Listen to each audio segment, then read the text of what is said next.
Is he gonna open? You're gonna Oh, read? yeah, oh, yeah. I'll do the.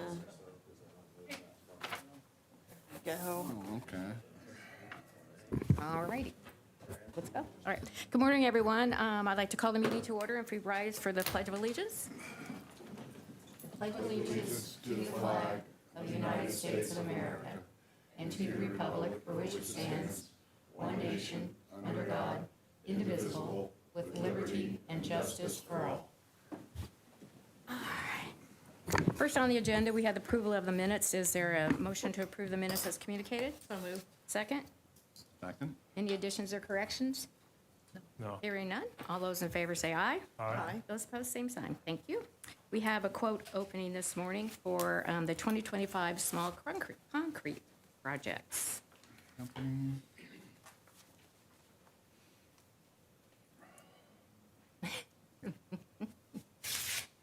Yeah, the pressure's all on you now. Pressure's on me.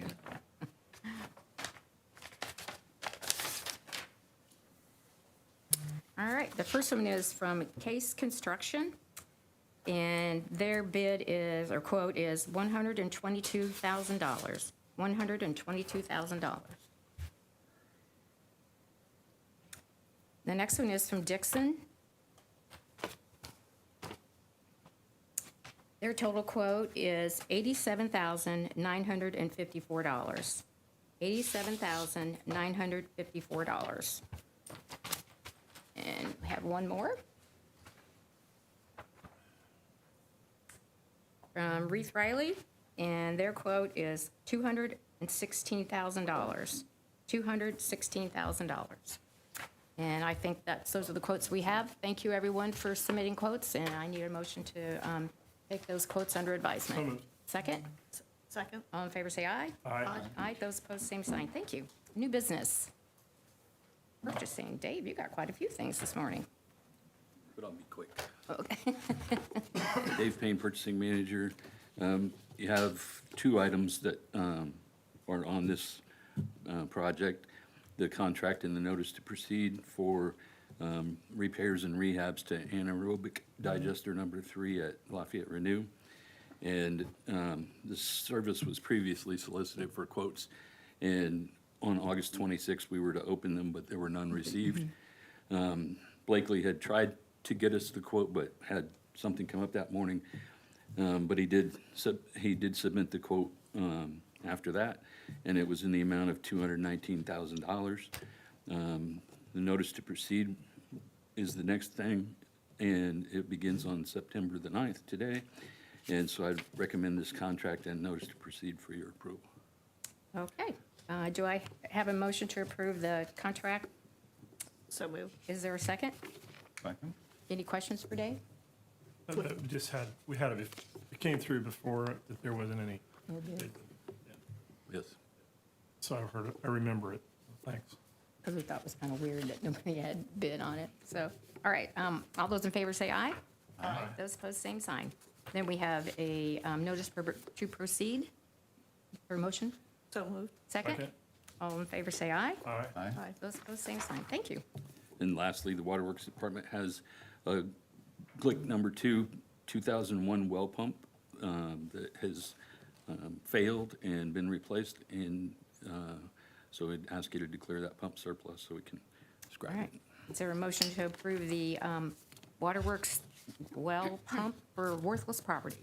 So moved. Second? Second. All those in favor say aye. Aye. Aye. Those opposed, same sign. Thank you. Thank you. Thanks, Dave. All right. Audience got a change order.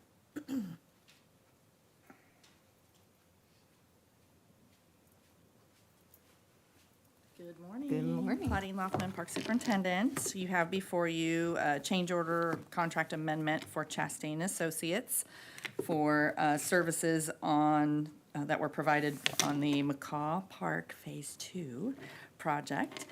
And the scope essentially changed on this project, so we ended up adding a lot of things and a lot of additional things that came up that it was in the best interest to move forward with changing some things outside of the original scope. So for instance, we were able to add 2 additional pickleball courts that we weren't anticipating originally. And then once we got into the actual pickleball construction, on the older courts, it was determined that they really had to be completely demolished and redone instead of just being able to resurface them. So essentially, it was a scope change. The original contract amount was $32,280. The fee for the additional changes outlined here in change order number 1 is $18,596.00. So the new amended contract total is now $50,876.00. Move for approval. Second? Second. Any questions or comments for Claudine? Just curious, Claudine, you said you're renovating 2 pickleball courts and then adding 2 more? Well, no, so this project is just about wrapped up. Actually, they're finishing off the punch list right now. So originally, we had 12 pickleball courts that were converted from basketball courts, okay? Okay. And then we were adding 12 more, but the opportunity presented itself that we really could fit 14 in instead of just the additional new 12. So we did it. They're being used. They are. And the old 12 courts, we ended up having to totally take out, just That- yeah. resurface, and put back in. Okay, I had a first and a second? All right, all those in favor say aye. Aye. Those opposed, same sign. Thank you. Thank you. Claims.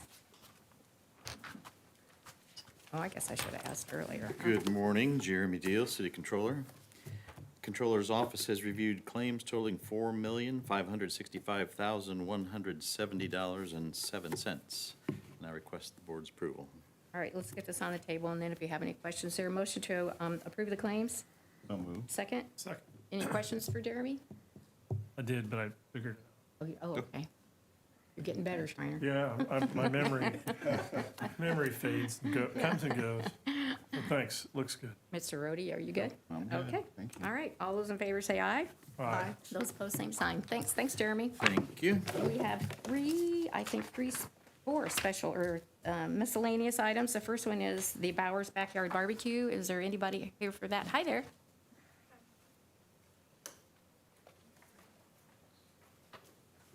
Hi, Natalie McKinney with Bauer Family Resources. We're having our backyard barbecue on Friday, and we'd like to request to close Fountain Street for the event from 5 to 8. Okay, is there a motion to approve the Bowers Backyard Barbecue? So moved. Second? Second. All those in favor say aye. Aye. Those opposed, same sign. Thank you. Good luck. Next, we have the Star City Nights. I thought I saw Nolan out there. Good morning. My name is Nolan Wilhite, president of the Downtown Lafayette Business Owners Association. And we're here to request a street closure for Star City Nights on Friday, September 26th. This event will take place at what used to be Starry Night in West Lafayette, bringing 5,000 to 8,000 people downtown to enjoy local businesses, food vendors, artists, and a lot of amazing music, including a national touring artist. We've already been working closely with LPD and LFD, and will continue to do so to ensure a safe event. And closing this small portion of Main Street will allow us to create a vibrant, family-friendly experience that carries on the tradition of community celebration while supporting the vitality of downtown. This is your first year for doing this, right? Yes. Okay. Yeah. All right. All right. Move is- approval. Second? Second. Any questions for Nolan? Good luck. Awesome. Yeah, I hope your Thanks. weather's good. Okay, all those in favor say aye. Aye. Those opposed, same sign. All right, we have another special event for a birthday party. Is there anyone here for that? This is on November the 15th at the Big Four Depot Community Room from 8 a.m. to 10 p.m. So is there a motion to approve the So moved. birthday party? Okay, second. All right, all those in favor say aye. Aye. Aye. Those opposed, same sign. Thank you. Next, we have a banner request for Wolf Park, November the 11th to November 25th. Is there a motion to approve the banner request? So moved. Second. All those in favor say aye. Aye. Aye. Those opposed, same sign. All right, that concludes our meeting right now, or for this portion of the meeting, but we'll reconvene for an animal appeal. Gotta be out at Ivy Tech by 10. Got a little bit of time. That's my 3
just look up what you set up?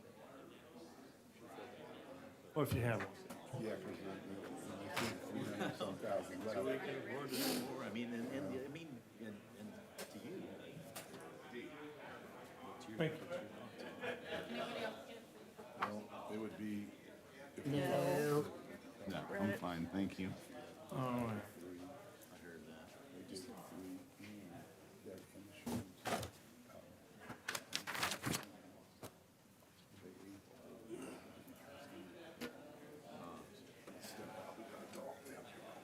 Okay. Okay.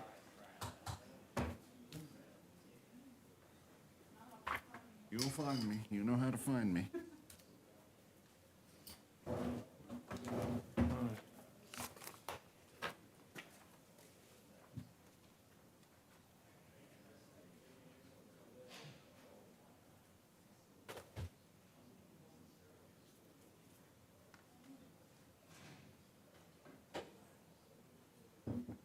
All right, we will convene the second portion of our meeting for an animal appeal.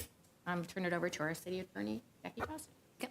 We are here for an animal control appeal today. We are here, Danica Payne and Nasheed Mohammed have appealed the seizure of their animal named Chevelle, also named as Chevy. Chevy was seized on August 28th, and the owners did timely file an appeal of that impoundment, and that is what we are here for today. So as always, we will start with our animal control officers, and ACO Birchfield will start. Good morning. Mitchell Birchfield, Lafayette Animal Control. Thank you. ACO Birchfield, can you, on August 28th, 2025, did you respond to a dog bite call involving Chevelle? Yes, ma'am. Okay. How did you receive the call? Who called? Was it the owner of either animal? It was not the owner of either animal. It was called in by a third party who said that the event had taken place on August 27th, the night prior, and that the owners of the victim dog were afraid to come forward about the incident. And what was the first step that you took when responding to the call? The first step I took when responding to the call was going and speaking to the victim owners, the owners of the victim dog. And what were you told by the Muniz family? I was told by them that their dog was in fact attacked on August 27th, and that they had taken the dog to Purdue Small Animal Clinic, and the dog had to be put down due to its injuries. And did they tell you anything about what occurred, what prompted the incident that resulted in the animal going to the Purdue Vet Clinic? They stated they were just walking down the sidewalk with their dog, a Bichon Frise named Django, and when they got in front of the offending dog's house, the dog came out and attacked Django. And did the Muniz family tell you anything about, was Django on a leash at the time? Were they on the sidewalk? Did they give you any information such as that? So they were walking Django on a leash on the sidewalk. Okay. And did the Muniz family provide you with any photos or veterinary records related to their animal? At the time of my initial contact with them, they gave me a report from Purdue, which I took pictures of. I later returned and was given pictures that were taken by the granddaughter of the Muniz. Okay. And so what did the veterinary records that you received indicate had occurred, what the nature of Django's injuries? So when I looked over the records, it's a bunch of jargon that I don't recognize. I spoke to the Purdue Small Animal Clinic. They gave me the layman's terms for it. There were multiple punctures, bruises, and possible fracture on the pelvis and spine. Okay.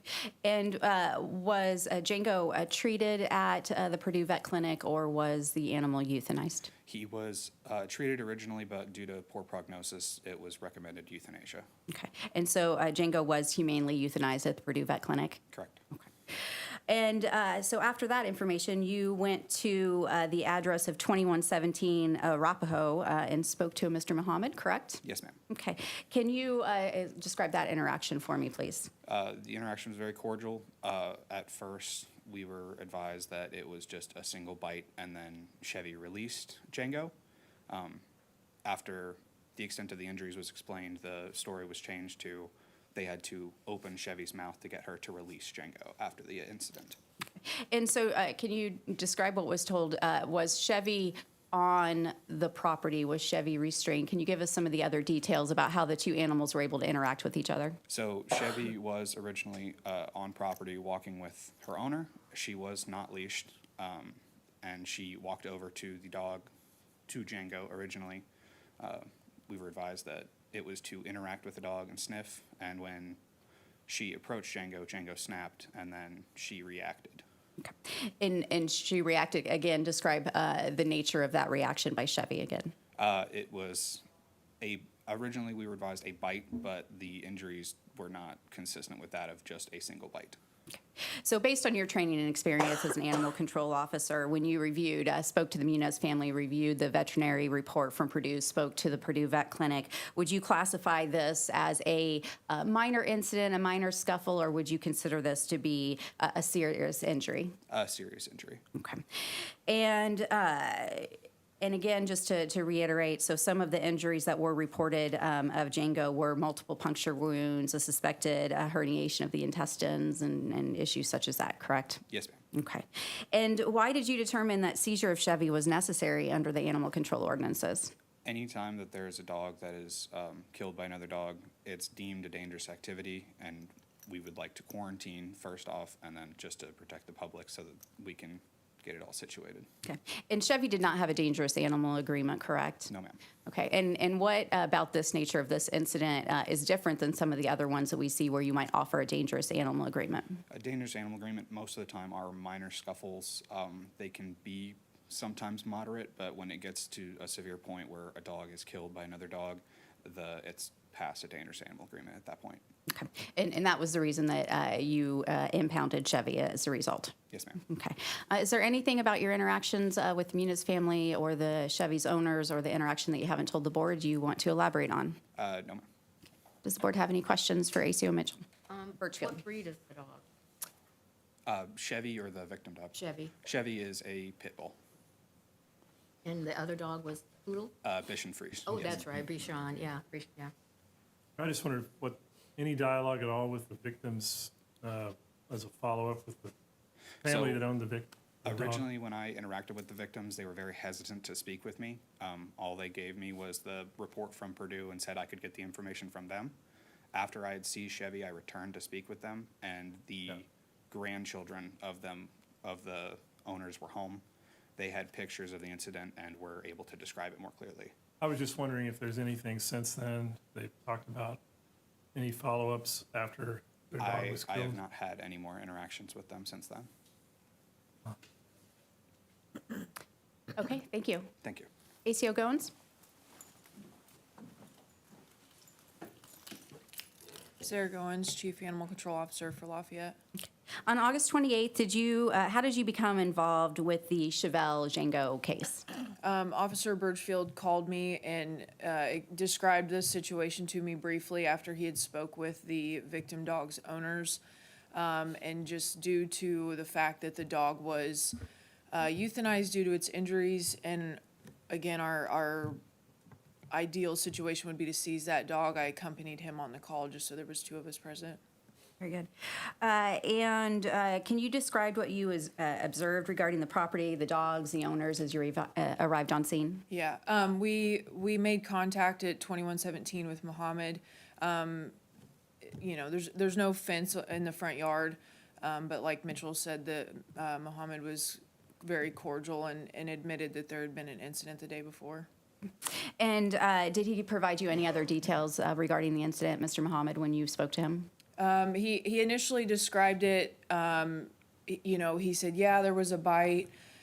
He said that when Chevelle went down to the sidewalk, that the smaller dog had like turned around to kind of snap at her, and that's what triggered her to bite the dog. I explained to him that what the records that we had received from Purdue suggested that it was more serious than just a simple bite and let go. And then he admitted that him and a friend had to get Chevelle off of the dog. And just to confirm, did he admit that Chevelle was unrestrained at the time of the attack? Yes, ma'am. Okay. And as you just stated, he told you during your interactions with him, but he and another individual had to actually pry Chevelle's jaws apart to release the other dog, correct? Yes, ma'am. And then based on your review, how severe were Django's injuries compared to Mr. Muhammad's initial description as just a bite? They were severe, borderline, I mean, catastrophic for a small dog like that. Okay, so you would not feel that the description of just a bite is consistent with the reported injuries? No, ma'am. Okay. And why did you and ACO Birchfield believe that seizure of the animal was necessary? Anytime a dog is either euthanized due to injury or killed from an attack with another dog, we seize the offending animal because that's a very, that's just a very severe case of what can happen, obviously. Okay. And what is your recommendation for the board today with regard to the appeal? That the appeal be denied. Thank you, ACO Goins. Any questions for her? No. Thank you. All right, Mr. Mohammed or Ms. Payne, I'm not sure. Mr. Mohammed, you were the one with the interaction, so it looks like you're going to speak today. If you could please start by saying your name and your address for the record, I'd appreciate it. Nasheed Muhammad, 2117 Arapahoe Drive, Lafayette, Indiana, Okay. 47909. Thank you very much. Are you Chevelle's owner or reside in the home with Chevelle? I reside in the home. Okay.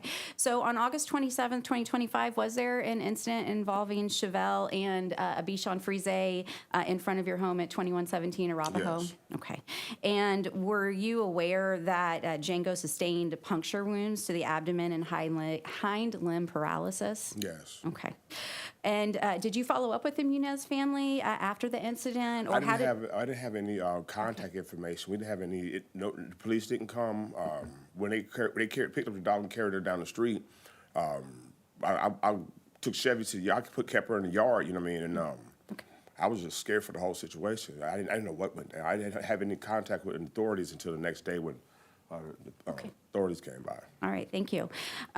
So just to confirm, you've heard ACO report that Chevelle was not restrained. She was not leashed when she was in the front yard. Is that correct? No, she wasn't. I walk her all the time and she doesn't have a leash. She's very obedient. Okay. And, but you are aware that Lafayette does have leash and restraint requirements, and an animal is supposed to be leashed or controlled when on property, correct? I wasn't aware of that. Okay. All right. If I told you that the city of Lafayette does have leash laws or restraint laws where people are supposed to have control of their animals, would you concur that that likely would be a law that we would have in place here? Yeah. Okay. All right. So that was just some of the initial questions that I had, Mr. Mohammed. So what I'm going to do now is turn this over to you to provide any other information that you believe is relevant for the board today to make their decision on whether or not to grant the appeal. Okay. So you can either provide information or if the board has any questions. Girl, I'm gonna start. Chevy is we've had Chevy since she was a pup, and we've trained her. And I think it was the dog park. She's been raised around other animals in the neighborhood. We get all the animals together to play in yards and different. I've never really had to leash her. Every time I give her a command, she's on it. She's always by my side. I even take her to stores with me and everything. And she'll sit in the car, and she's never, ever attacked any other animal. When the dogs came together, they were sniffing. And when a small dog grabbed her, she grabbed her. And I think I made the situation worse by putting all, because she's a fat dog. You know what I mean? She's a spoiled fat dog. Mm-hmm. And she's strong. I put my whole body down on her, and my head, my arms on the head and everything, just because the nature of the dogs, when they fight, they jangle and move around. So I dropped my whole body on her, and I believe I may have made the situation worse by just holding her in place while my friend was trying to get her to open her mouth and let the dog go. I think that was my fault. And anybody been my fault by trusting the whole situation, her around other animals, because for the past 5 years, she's been around cats, dogs, hamsters. We've always moved around. That situation, my heart goes out, and I'm having tears in my eyes now thinking about the possibility of it, that people lost a member of their family. Ain't no telling how long they've been with that dog. But our situation is not as tragic.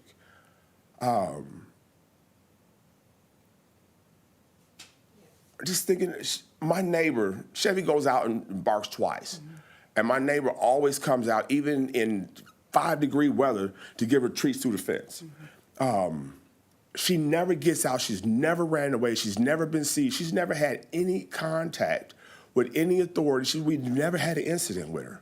She's actually just a big, fat baby. She'll lick you to death. I mean, I can't really go any further. If I do, I'll keep repeating myself, but she's a part of our family. I lay in the bed, I can mistakenly say, "Want to go for a ride?" And she's gone to the front door. She won't leave that front door until she's ready and hopping in the truck and go. She never runs off. She's never ran down the block. She's the kids on our whole block. She'll chase them down on their bike and bump them over and lick them to death. You know what I mean? Everybody, her character is different. This incident is heart-wrenching, but it's like, to save her life, if I was to have her on a leash, maybe this wouldn't happen. If you allow me to go over the city ordinance and get this right, this incident is not a reflection of a danger to society or danger to our community. I messed up. I messed up. Give me a chance to get it right. And she's just an innocent life that maybe, I believe, as I play it over and over, by dropping down on her, as soon as she grabbed that little dog, I had to run over and grab down on her. And I put all my body weight on her to get her to the ground so she wouldn't wouldn't throw her around. And I think I made the situation worse. And I'm just asking, just bear this in mind, and just give me a chance and to get this right. And I'll go over all the city orders. I go over everything to keep her in bounds with leashes in the yard and everything. And I'm kind of like flustered right now, but Right. give her a chance at life. Give me a chance to get it right, and this will never have a possibility of happening again, because I have more control over her in the front yard. I have more control over her at the dog park. But bear in mind, she is just a big fat pit bull that's a baby. She thinks she's a lap dog. All right, thank you, Mr. Muhammad. I apologize for being your last name tumbled there. So, does the board have any questions for Mr. Muhammad? I appreciate you coming in and talking about it, and you're right. I mean, it's heart-wrenching. I get it for you and your family, but the family that's not here, the victim dog, you know, and you haven't shied away from that. It must be even worse for them because they have Right. lost a dog. So, Yeah. I mean, the problem we have here as a board is the city has laws, ordinances, and for this very reason. And it is always tough, but you know, the worst possible scenario came out of this, which is your dog killed another pet. Right. And that's not something that, you know, we can, as a board, can shy away from. Right. So, thanks for coming. Does anyone that's with you today wish to speak? I believe that.